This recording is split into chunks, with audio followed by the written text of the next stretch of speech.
चलिए आज हम शुरू करने जा रहे हैं एक्सरसाइज 11.2 क्लास 12 की, जिसमें हम जो है त्रिकोणीय ज्यामिति के क्वेश्चन करेंगे। तो देखो एक्सरसाइज जो है बहुत ही आसान है, बस उसके उसमें थोड़े से बेसिक फॉर्मूले समझने पड़ेंगे। अगर ये फॉर्मूले आपकी समझ में आ गए तो एक्सरसाइज को आप हंसते हंसते कर दोगे।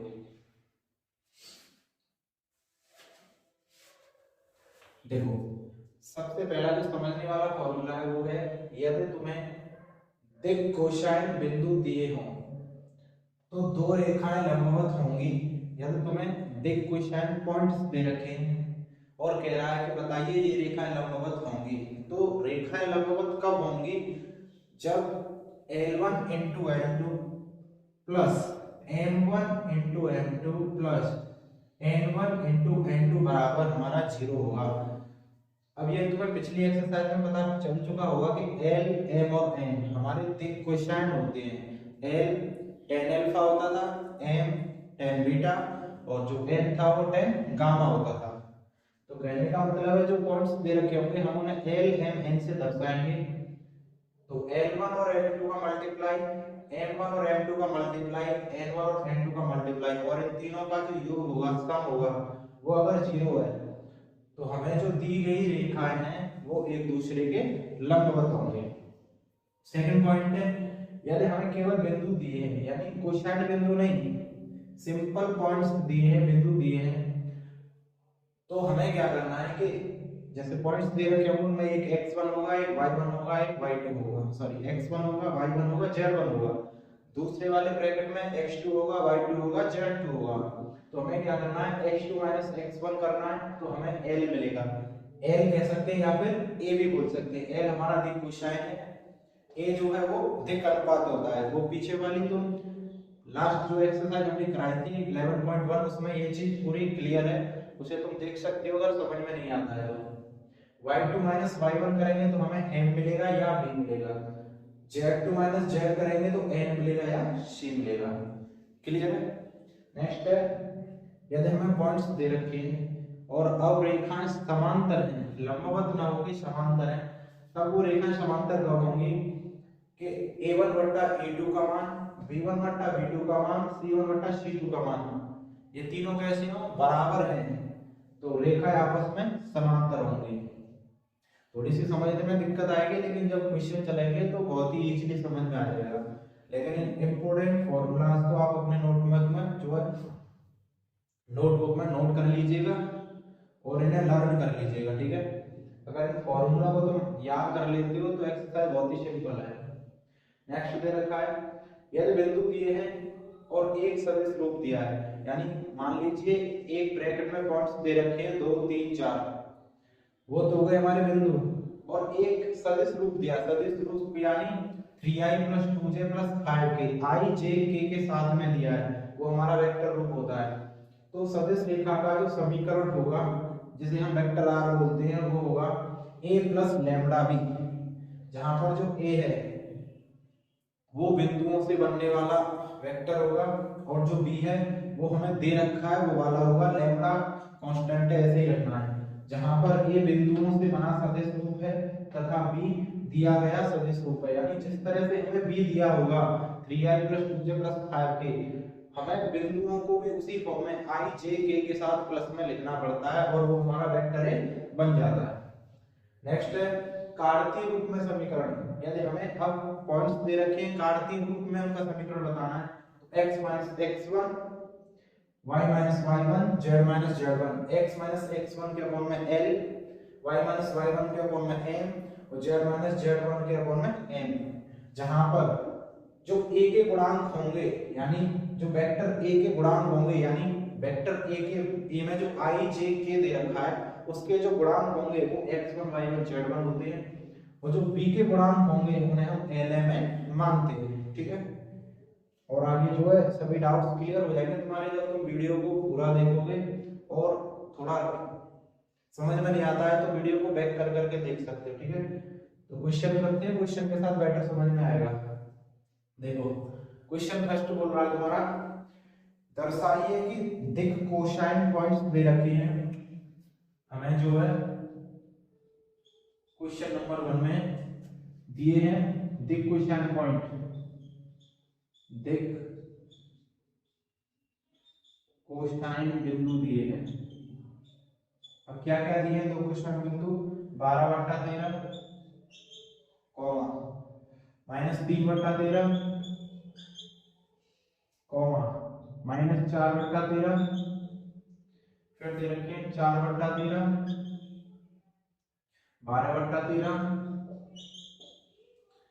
3/13, फिर दे रखी है हमें 3/13,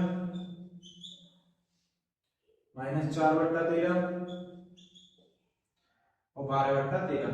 ठीक है, ये हमें दिक कोसाइन पॉइंट्स दिए हैं और बताना है कि ये जो दिए गए हैं दिक कोसाइन वाली तीन रेखाएं परस्पर लंबवत होंगी, यानी ये एक रेखा का बिंदु है, ये दूसरी रेखा का दिक कोसाइन है और ये तीसरी रेखा का।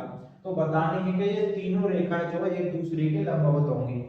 तो हमें पहला क्वेश्चन है, फॉर्मूला नंबर फर्स्ट पे चलना है।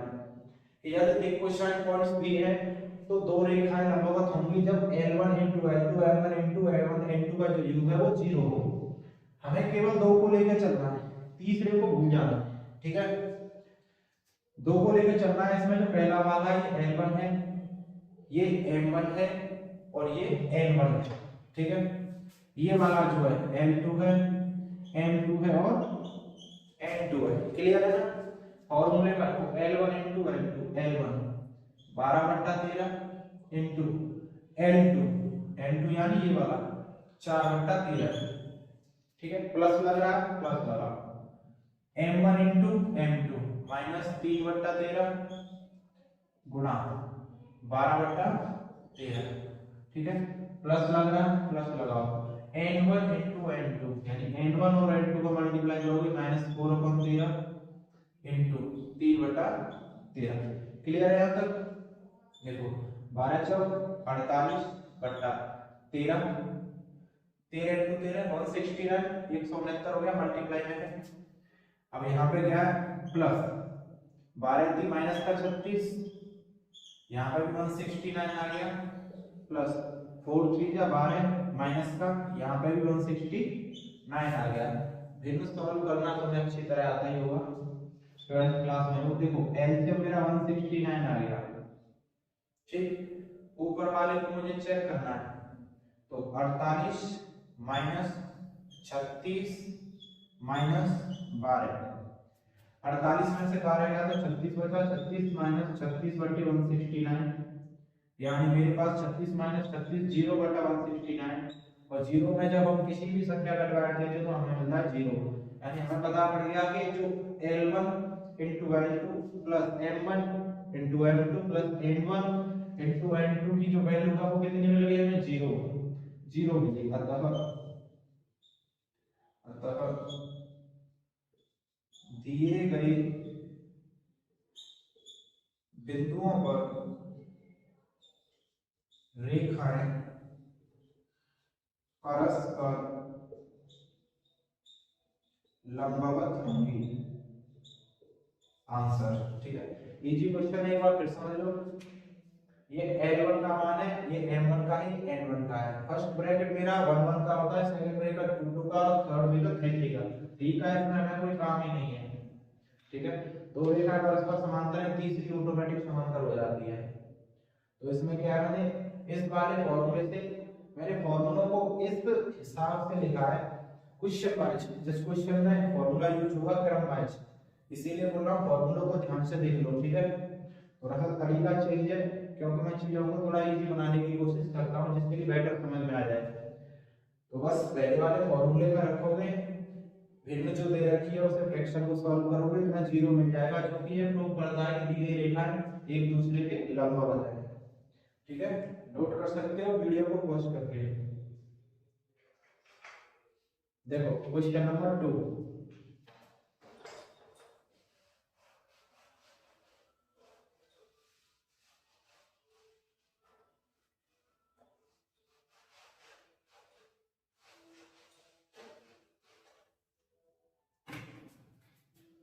क्वेश्चन नंबर 2 देखो।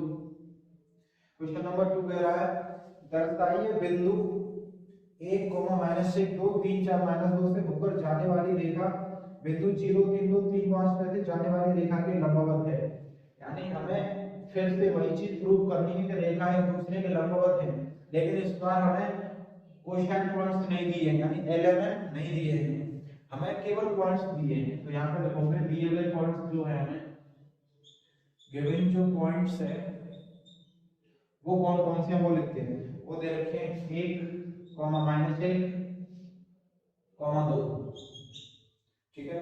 फिर दे रखे हैं 3, 4, -2, ठीक है।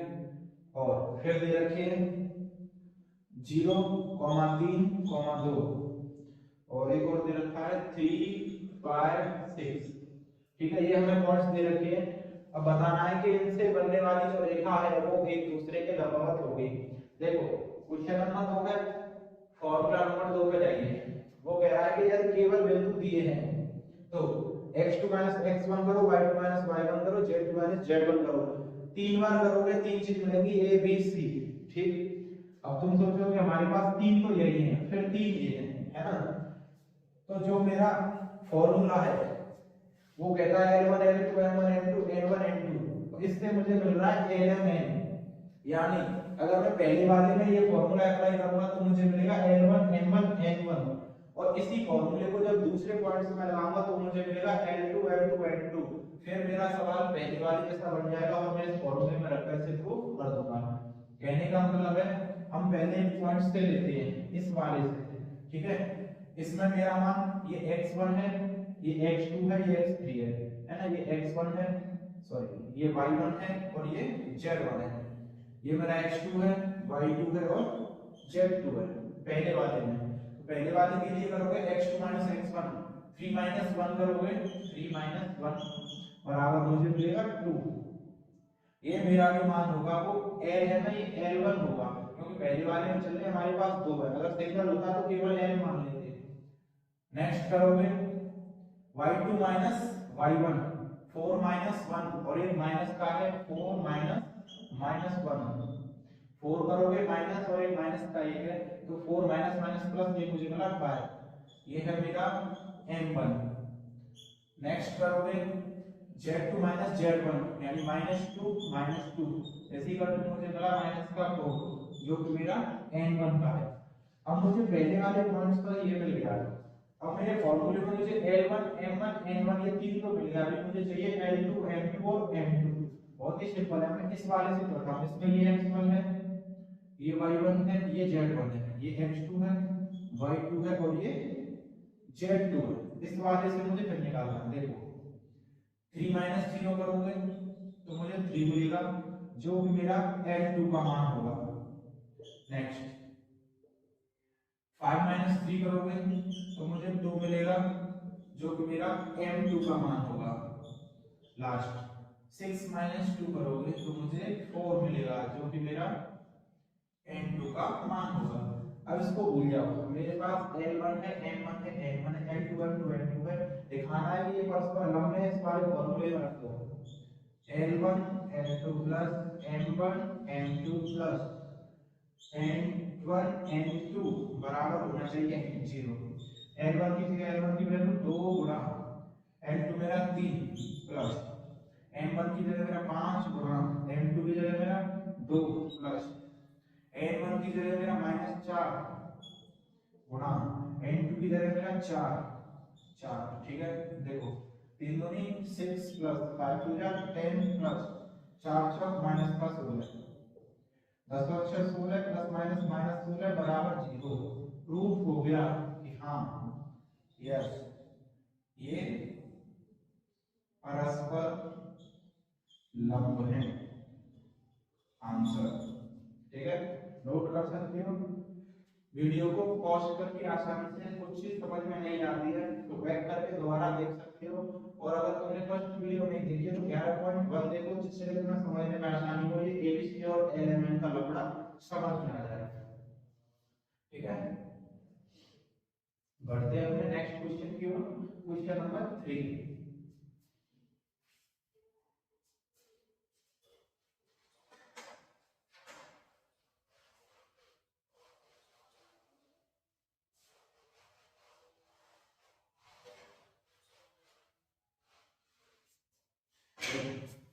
नंबर 3 मेरा दर्शाइए बिंदु 4 7 8 2 3 4 से होकर जाने वाली रेखा -1 से 2 से में से -2 1 1 2 5 से जाने वाली रेखा के समांतर पॉइंट्स दिए हैं।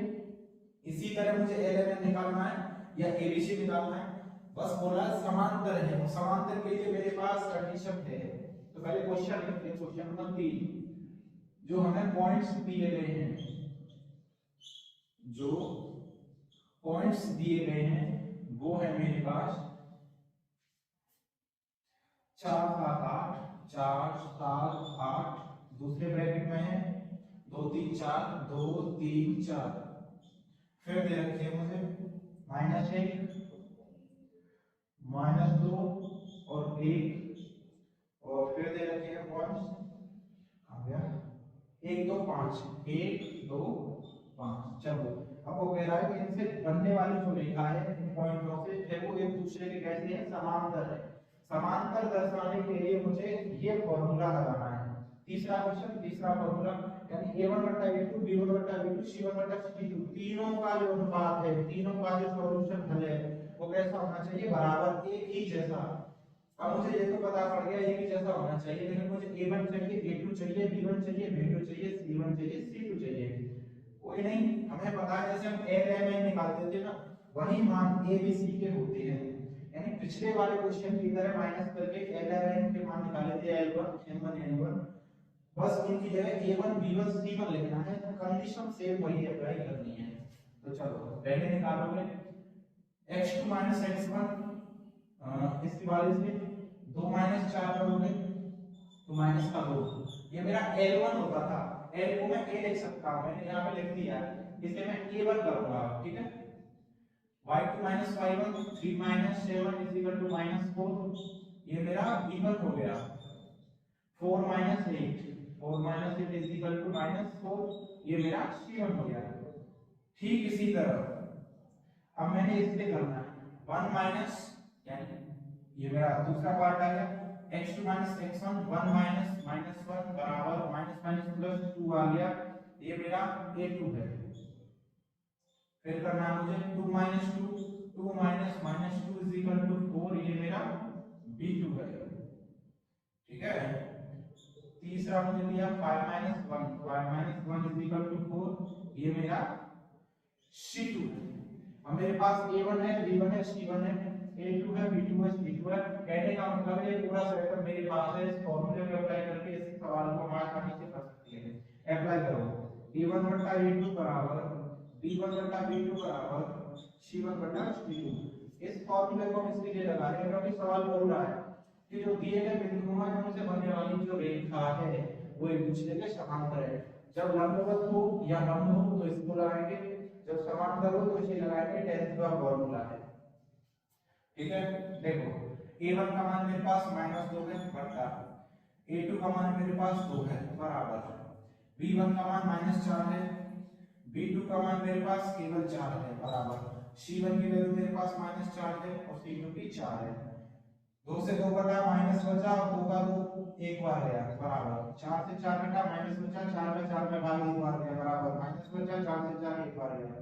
मेरे पास ये तीनों वैल्यू बराबर आ गए, यानी a1 a2 b1 b2 c1 c2 का जो आंसर है तीनों सेम है, मान बराबर है। अतः ये रेखा परस्पर एक दूसरे के समांतर हैं, आंसर, ठीक है। नोट कर सकते हो आसानी से, सिंपल एक बार फिर समझ लो। पॉइंट्स दे रखे हैं मुझे पिछले वाले क्वेश्चन की तरह x2 x1 करके मुझे a1 b1 c1 निकालना है। पहले वाले पॉइंट से पहले वाले मान निकालते हैं हमेशा, दूसरे वाले पॉइंट से दूसरे वाले मान निकालते हैं। 2 4 करोगे -2 मिलेगा, 3 3 पर -4 मिलेगा, 4 3 -4 मिलेगा। इसी तरह 1 प्लस करोगे 2 हो जाएगा, 2 प्लस 2 4 हो जाएगा, 5 1 करोगे 4 हो जाएगा। ये मेरा a1 है, b1 है, c1 है, a2 है, b2 है, c2 है। फॉर्मूले में अप्लाई करोगे भिन्नांक को जानते हो -1 मिल जाएगा आंसर। जब भी बराबर आ जाए समांतर है, 0 आ जाए तो लंबवत है। नेक्स्ट क्वेश्चन देखिए,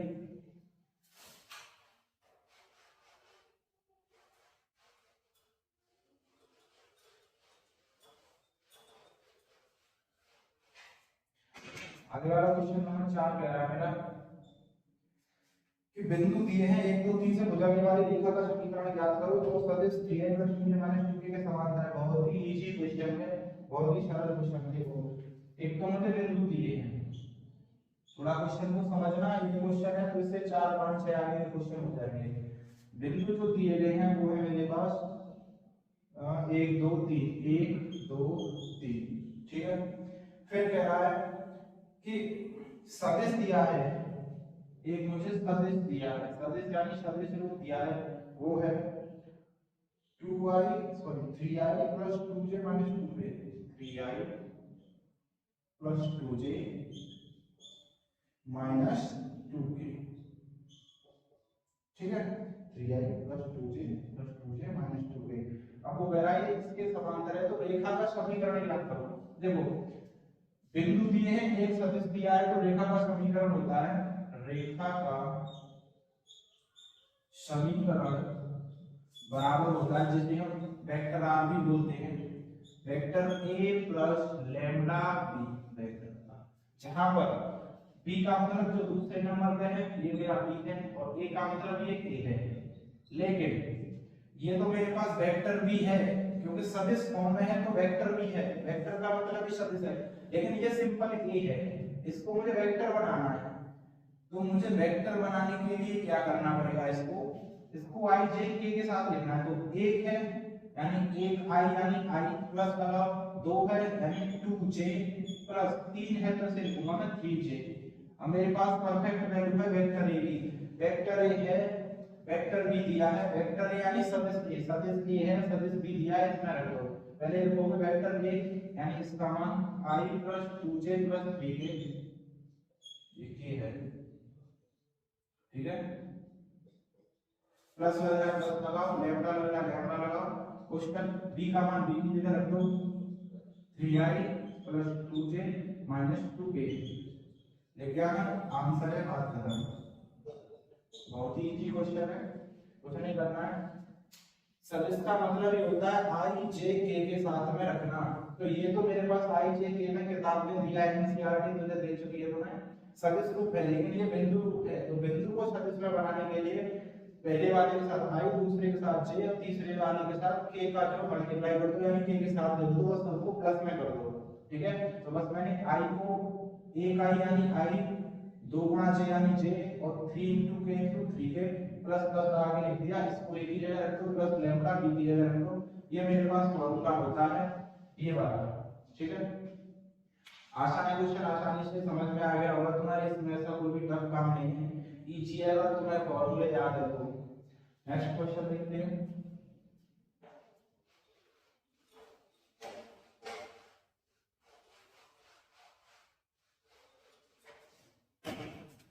क्वेश्चन नंबर 5, देखो क्वेश्चन 5 कह रहा है बिंदु जिसका स्थिति सदिश, हमें पहले सदिश दिया है, ठीक है, सदिश दिया है 2i - j + 4k, 2i - j + 4k, ठीक, से गुजरने वाला सदिश, एक और सदिश दिया है मुझे, दूसरा सदिश है मेरा i + 2j - k, i + 2j - k। दो सदिश दिए और बोल रहा है कि बिंदु दो सदिश हैं, उनकी दिशा में जाने वाली रेखा का सदिश समीकरण तथा कार्तीय समीकरण ज्ञात कीजिए। देखो मेरे पास ये सदिश a है, पहले वाले को मैं मान लूं वेक्टर a, ठीक है, दूसरे वाले को मैं बोल सकता हूं वेक्टर b। इसका मतलब वेक्टर a का सदिश a, ये सदिश b है। अब वो कह रहा है कि दो चीज याद करनी है, जो फर्स्ट स्टेप है यानी जो पहला पॉइंट हमें याद करना है वो है सदिश समीकरण, सदिश समीकरण।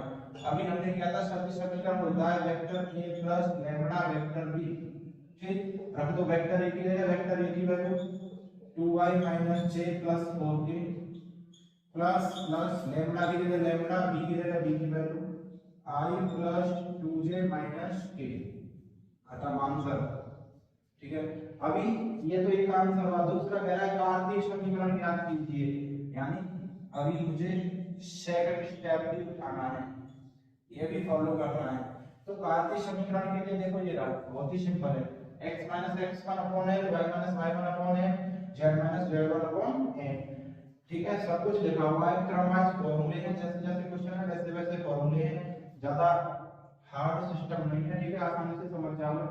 तो लिखो, कार्तीय रूप का फॉर्मूला लिख लेते हैं पहले, x माइनस एक्स वन बटा एल बराबर y minus y one upon n बराबर z minus z one upon n. दूसरी चीज, फॉर्मूले में ध्यान से देखो, नीचे लिख दिया मैंने इंपॉर्टेंट पॉइंट में कि वेक्टर a के जो गुणांक होंगे यानी इसके जो गुणांक होंगे वो x1 y1 z1 होंगे, और जो इसके गुणांक होंगे वो l1 सॉरी ln होंगे। यानी देखो x की जगह x माइनस x1 क्या हुआ, a का गुणांक 2 बटा l क्या है मेरा, b का गुणांक, i के साथ क्या है, कुछ नहीं है यानी 1 है। ठीक है, बराबर y माइनस y1 कितना है, माइनस j यानी माइनस 1, हमेशा गुणांक देखते हैं, j का गुणांक कुछ नहीं है तो 1 है, तो ये हो गया माइनस 1, और माइनस बीच में है तो प्लस का 1 हो गया बटा m होता है इसका गुणांक कितना है 2 बराबर z माइनस z1 कितना है 4 बट्टा ये कितना है मेरे पास माइनस का k यानी माइनस का 1। ठीक है, ये इसका कार्तीय रूप होगा आंसर। बहुत ही सिंपल है, ये वाला फॉर्मूला जो है इसमें यूज हुआ है, जिसे तुम आसानी से देख सकते हो, x माइनस x1 मेरा a का फर्स्ट पॉइंट, y1 मेरा a का सेकंड पॉइंट, z1 इसका, या तुम कह सकते हो i का गुणांक x1 होता है और j का गुणांक y2 होता है और k का गुणांक z1 होता है, ये x1 होता है, ये y1 और ये z1। a के जो भी गुणांक होंगे वो x y z होंगे, b के जो गुणांक होंगे वो l m n होंगे, i का गुणांक l होगा, j का गुणांक m होगा, k का गुणांक n होगा। ठीक है, इस तरह से समझ सकते हो। क्वेश्चन हमारा सॉल्व हो चुका है, बहुत ही आसान है। अगर तुम्हें लग रहा है स्पीड थोड़ी सी ज्यादा है तो वीडियो में स्पीड को तुम थोड़ा सा स्लो कर सकते हो। ठीक है, ऑप्शन अवेलेबल होता है। नेक्स्ट क्वेश्चन देखते हैं।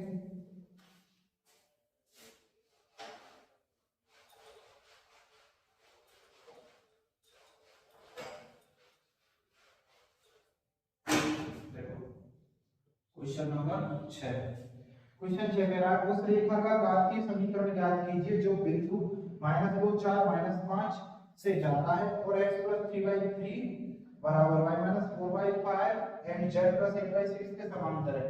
देखो, जब भी आप क्वेश्चन सॉल्व करने बैठो और वीडियो देखो तो अपने पास अपनी बुक जरूर खोल के रख लेना, क्योंकि बुक को जो है मैं इसका क्वेश्चन पूरा नहीं लिख पाता हूं, क्योंकि एकदम मुझे फॉर्मूले भी लिखने होते हैं और दूसरी चीज मेरे पास बुक भी अवेलेबल नहीं है। पहले मुझे क्वेश्चन ढूंढ के एक पेज पे लिखने पड़ते हैं, फिर उसमें से देख देख के यहाँ पे जो क्वेश्चन तो है कराने पड़ते हैं। तो इसीलिए बोल रहा हूँ बुक को अपने साथ में रखें, जिससे कि जब भी मैं क्वेश्चन बोलता हूँ या सॉल्व करता हूँ तो तुम्हें पता चलता चले कौन सा पॉइंट कहाँ से लिया गया है। ठीक है, देखो क्वेश्चन 6 में क्या है कि हमें पॉइंट्स दिए हैं, बिंदु दिए हुए हैं। बिंदु क्या क्या दे रखे हैं, बिंदु है -2 4 -5, -2 4 -5, और एक बिंदु पॉइंट यहाँ पे दे रखे हुए हैं। थोड़ा सा समझना इस सवाल को, x + 3/4 सॉरी 3 बराबर y - 4 के 5 है, y - 4/5 बराबर z + 8/6। ये बिंदु दे रखे हैं। अब मुझे बोल रहा है वो कि इस रेखा का कार्तीय समीकरण ज्ञात कीजिए। कार्तीय समीकरण, ये चीज मुझे ज्ञात करनी है। सिंपल है, मुझे तो फॉर्मूला आता है, कार्तीय समीकरण मेरा ये होता है। ठीक है, देखो थोड़ा सा दिमाग लगाओ। कार्तीय समीकरण होता है x - x1/n बराबर y - y1/n बराबर z - z1/n। तो यहां से मुझे एक चीज क्लियर हो गई है कि x लिखूंगा मैं -x1 मेरा ये वाला होगा। ठीक है, -2 जो बिंदु दे रखे हैं, हमेशा a के जो मान होंगे वो x1 y1 और z1 होते हैं। मेरे पास ये a है और ये b है। ठीक है, तो इसमें मेरे पास x1 ये है, ये y1 है और ये z1 है। तुम इसे ऐसे भी लिख सकते हो -2y plus 4j minus 5k, vector रूप में भी लिख सकते हो। उसके बाद भी अगर तुम x1 y1 z1 को लिखोगे तो इनके गुणांक क्या आएंगे, जो कि हमें पहले से ऑलरेडी दे रखे हैं। x1 की जगह -2 है, ये माइनस पहले से यानी प्लस का 2 हो जाएगा, बराबर y माइनस y1 की जगह मेरा 4 है, बराबर z माइनस z1 की जगह मेरा -5 है, माइनस माइनस प्लस, बटा। अब देखो जब हम कार्तीय रूप लिखते हैं इस फॉर्मूले में तो n और n हमें कहां मिलता है, बट्टे में। तो यहाँ से देखो बट्टे में मुझे पहले से दे रखे हैं, ये इतना जो है उसने सुविधा तुम्हें अवेलेबल करा रखा है। ये a का मान ये है, n ये है, n ये, बस उठा के रख दो 3 5 6 आंसर, ठीक है। तो मैं अपनी जेब से बस x1 y1 z1 रखना है, बाद बाकी n m n का मान उसने पहले से दे रखा है। बहुत ही इजी क्वेश्चन है, ठीक है। नोट कर सकते हो वीडियो को पॉज करके, इतना टाइम नहीं होता कि मतलब नोट करने के लिए रुका जाए, क्योंकि वीडियो बहुत लंबी हो जाती है, अपलोड करने में दिक्कत होती है। देखो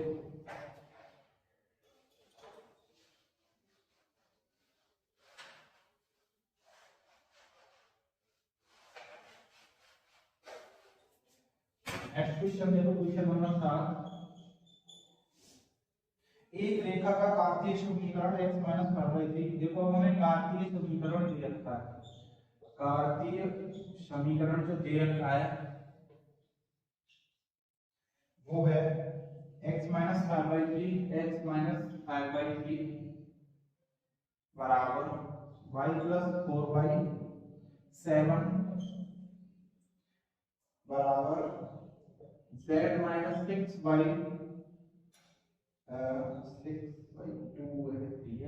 है, ठीक है। ये कार्तीय समीकरण दे रखा है, आपको कह रहा है इसका सदिश समीकरण ज्ञात करो। इसका जो हमें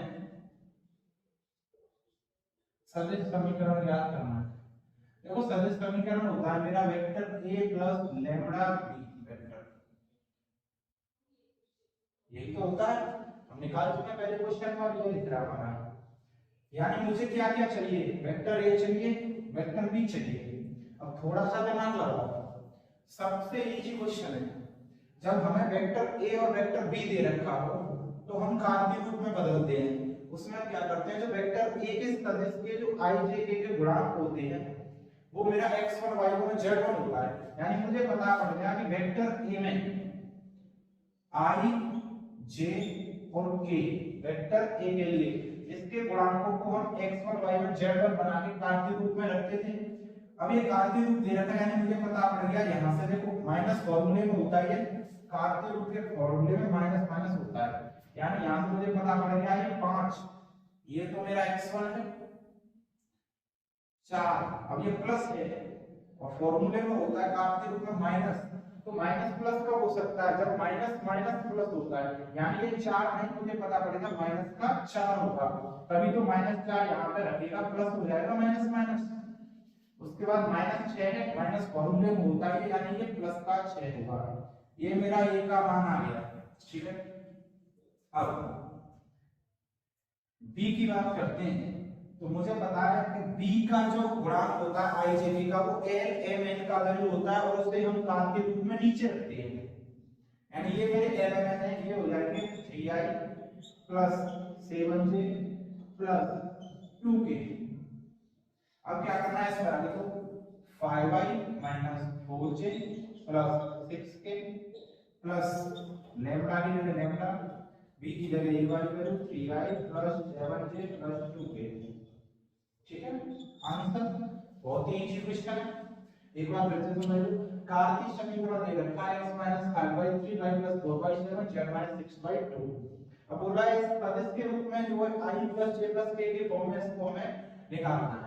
तो a का जो मान होता है वो हमारा हमेशा x1 y1 z1 ऊपर वाला होता है, हम a में से उठा के यहाँ पे रखते हैं, तो बस यहाँ से उठा के उल्टा यहाँ पे रख दो, 5 की जगह 5, 4 की जगह 4, लेकिन माइनस कब हो जाएगा, क्योंकि फॉर्मूले में माइनस होता है यहाँ पे, और ये प्लस का दे रखा है, तो प्लस कब हुआ होगा, जब माइनस का मल्टीप्लाई हुआ होगा, माइनस को इसी तरह 6 उठा के 6 रख दिया, मेरे पास वेक्टर ये आ गया। वेक्टर b चाहिए, वेक्टर b में से l m n होते हैं, ये तीनों जो i j के गुणांक होते हैं इनको हटा के यहाँ रख, अब अब क्या करना है, वेक्टर ए की जगह वेक्टर ए प्लस लैम्डा की जगह लैम्डा, बी की जगह बी। तो ये तुम्हारे पार्ट 1 की तरह इसको समझ लो, क्वेश्चन साथ ही सोल्व हो पाएंगे, क्योंकि बैठ जो वीडियो है वो काफी लंबी हो जाएगी, अपलोड होने में दिक्कत होगी। इसका जो पार्ट 2 है कल शाम को जो है मैं इसको अपलोड कर दूंगा, जिसमें 7 से आगे जितने भी क्वेश्चन दे रखे हैं उन्हें इजीली हम सॉल्व करेंगे। जिस तरह पार्ट 1 में हमने 7 क्वेश्चनों को इजीली सॉल्व किया है, उसी तरह आगे के क्वेश्चन भी इजीली बहुत ही आसानी से सॉल्व कर देंगे हम, ठीक है। चलो, लेकिन फॉर्मूलों को याद करना मत भूलना। अगर आपके पास फॉर्मूले हैं तो आप किसी भी क्वेश्चन को बड़ी ही आसानी से कर सकते हो।